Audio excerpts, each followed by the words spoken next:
நண்பர்களே, இன்னைக்கு உங்களை சந்திக்கிறது எனக்கு ரொம்ப சந்தோஷம். இந்த தளத்துக்கு நீங்க வந்ததுக்கு நன்றி. உங்களுக்காக ஆண்டவர் நிறைய விஷயங்களை வச்சிருக்கிறாருன்றத உங்ககிட்ட பகிர்ந்துக்க நான் விரும்புறேன். இன்னைக்கு உங்க கூட நான் பேச வேண்டிய விஷயத்துக்குள்ள போறதுக்கு முன்னாடி சில விஷயங்களை சொல்லிக்க விரும்புறேன். நீங்க ஜான் கிஃப்டா அப்படின்ற என்னோட இன்ஸ்டாகிராம், ஃபேஸ்புக், யூடியூப் மூலமா என்னை ஃபாலோ பண்ணி என்னோட பதிவுகளை நீங்க பெறலாம். தினமும் என்னோட பாட்காஸ்ட் நீங்க கேட்கலாம். ஆண்டவரோட கிருபையில அதெல்லாம் நல்ல கிரியை செய்து வர்றதை நான் பார்க்குறேன். நீங்களும் அதை தினமும் கேளுங்க. நிச்சயமா அது உங்களுக்கு ஒரு பெரிய ஆசீர்வாதமா இருக்கும்னு என்னால சொல்ல முடியும். ஜான் கிஃப்டா அப்படின்ற என்னோட யூடியூப் சேனலை தினமும் பார்க்க மறக்காதீங்க. Fuel for the soul with John கிஃப்டா அப்படின்ற இங்கிலீஷ் பாட்காஸ்டையும் நீங்க தினமும் கேட்கலாம். www.johngifta.com அப்படின்ற என்னோட வெப்சைட்லையும் இதெல்லாமே இருக்கும். நாம பாவ மனுஷ சாயல்ல இருக்கிறோம். பாவம் செய்யும் தன்மை கொண்டவர்களாத்தான் நாம இருக்கிறோம். நம்மோட குறைகளின் காரணமா தவறுகள் நாம செய்யறோம். நம்மோட வழியிலிருந்து விலகியும் போறோம். இது நம்மோட வாழ்க்கையில ஒரு அங்கம்தான். இப்படித்தான் நாம இயங்கிட்டு இருக்கிறோம். சில சமயம் பயத்தோடும், சில சமயங்கள்ல துணிச்சலோடும், சில சமயங்கள்ல அறியாமையினால கூட நாம இப்படி வழி விலகி போறோம். ஆனா இப்படி நாம வழி விலகிட்டதுனால ஆண்டவர் நம்ம கை கழுவிட்டார் அப்படின்னு அர்த்தம் கிடையாது. ஆண்டவர் இன்னும் நமக்கான ஒரு திட்டம் வச்சிருக்கிறார். நம்மளோட வாழ்வுக்கான நோக்கம் அவர் வைத்திருக்கிறார்.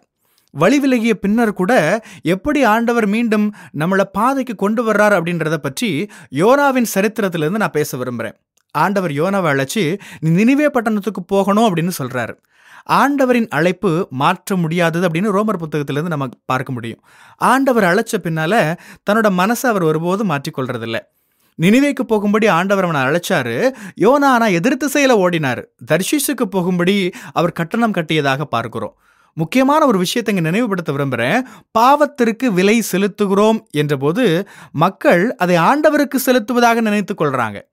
நான் பாவம் செஞ்சுட்டேன், ஆண்டவர் என்ன தண்டிச்சிருவாரு, அதனால நான் அவருக்கு விலை கொடுக்கணும் அப்படின்றத அவங்க எண்ணிக்கிறாங்க. ஆனா யோனா ஆண்டவருக்கு விலை செலுத்தலைங்க. தர்ஷீசுக்கு ஓடி போய் ஆண்டவருக்கு எதிராக பாவம் செஞ்சதால தர்ஷீசுக்கு போறதுக்கு விலை செலுத்துறாரு. ஆண்டவர் செலுத்தும் விஷயம் இல்லை, இது ஆண்டவருக்கு செலுத்தக்கூடிய விஷயம் இல்லை. ஆண்டவர் உங்களை தண்டிக்கிறார் அப்படின்றது இல்லை. பாவத்தை பற்றி மக்கள் இப்படிதான் நினைச்சிட்டு இருக்கிறாங்க. நான் பாவம் செஞ்சுட்டேன், ஆண்டவருக்கு அதனால நான் விலை செலுத்துறேன் அப்படின்றதாக அவங்க நினைக்கிறாங்க. ஆனா இயேசு அதை ஒரே தரமா செலுத்தி முடிச்சிட்டதுனால நாம இன்னைக்கு பாவம் செய்யும்போது பாவத்திற்கு நம்முடைய சுகத்திற்குத்தான் நாம கட்டணம் செலுத்துறோம். நம்முடைய பிளஷருக்காகத்தான் நாம கட்டணம் செலுத்துகிறோம். உங்க கீழ்ப்படியாமைக்கு விலை செலுத்துறீங்க. நீங்க ஆண்டவருக்கு விலை செலுத்தல அப்படின்றத நினைவில் கொள்ளுங்க. கர்த்தர் யோனாவை தண்டிச்சதுனால அவர் விலை செலுத்தல. அவரு தவறான திசையில போவதற்கு விலை கொடுக்கிறாரு. கப்பல்ல தர்ஷீசுக்கு போறாரு. சுருக்கமா சொல்றேன், புயல் வருது, கப்பலை விட்டு வெளியே வீசப்படுறாரு. ஒரு பெரிய மீன் வந்து யோனாவை விழுங்குது. நீங்க ஆண்டவரை விட்டு ஓடக்கூடும், வழி விலகி போகக்கூடும். பொம்மலாட்டத்துல கம்பியால கட்டுப்படுத்தக்கூடிய அந்த பொம்மை போல உங்க மீதும் கர்த்தர் தன்னுடைய கட்டுப்பாட்டை வச்சிருக்கிறாரு. அவர் உங்களை கட்டுப்படுத்துறாரு. நீங்க ஓட முயற்சிக்கலாம், தொடர்ந்து ஓடிட்டு இருக்கலாம், இங்கேயும் அங்கேயும் அலைந்து திரியலாம். ஆனா உங்க வாழ்க்கையில ஒரு அழைப்பு உண்டு. ஓடுவதற்கு இனியும் இடமில்லை அப்படின்ற ஒரு தருணம் வரும் அப்படின்றத நீங்க புரிஞ்சுக்கணும். எவ்வளவு தூரம் வேண்டுமானாலும் நீங்க போயிருக்கலாம், ஆனா அதற்கு நீங்க விலை கொடுக்க வேண்டும். அது ஆண்டவர் விரும்பியதல்ல, நீங்கள் தெரிந்து கொண்டது. பாருங்க, அந்த மீன் யோனாவை அழகா நிலத்துல கொண்டு கக்கிருச்சு. இப்ப புரிஞ்சுக்கொள்ளலாம், வீட்டுக்கு திரும்புறதுக்கு அவர் கட்டணம் செலுத்தல. அதாவது நீங்க உங்க வழிக்கு திரும்புறதுக்கு கட்டணம் செலுத்த தேவையில்லை. ஆண்டவர் விட்டு போறதுக்கு அவர் விலை செலுத்த வேண்டியிருந்துச்சு. பாவம் செய்யறதுக்கு அவர் விலை செலுத்த வேண்டியிருந்துச்சு. ஆனா பாவம் செஞ்சதுக்காக இல்ல. அது புரிஞ்சுக்கிட்டீங்கன்னு நான் நினைக்கிறேன்.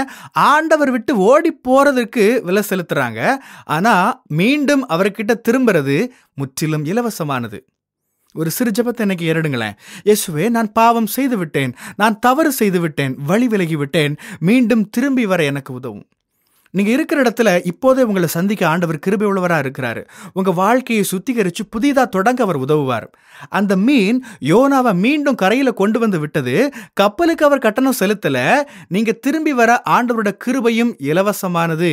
உங்க பாதைக்கு மீண்டும் திரும்புங்க. ஜான், நான் திரும்ப விரும்புறேன், ஆனா நான் குழம்பிட்டேன், கடல்ல எங்கேயோ தூரத்துல இருக்கேன் அப்படின்றீங்களா? ஆண்டவர் நீங்க திரும்பி வர உங்களுக்கு ஒரு மீனை, ஒரு நீர்மூழ்கி கப்பலை கூட அனுப்புவாரு. ஆண்டவர் இதை கேட்டுக்கொண்டிருக்கிறவர்களுக்காக நான் ஜெபிக்கிறேன்.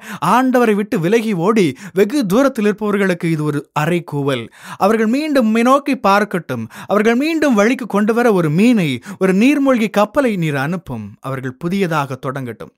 உமக்கு விலை செலுத்துகிறேன் என்ற தவறான எண்ணத்தில் இருப்பவங்க தங்கள் பாவத்திற்கே விலை செலுத்துவதை புரிந்து கொள்ளட்டும். இயேசு விலைக்கரையும் செலுத்திவிட்டதனால அவர்கள் இலவசமாக இன்று உம்மிடம் திரும்பட்டும். ஆமென். God bless you.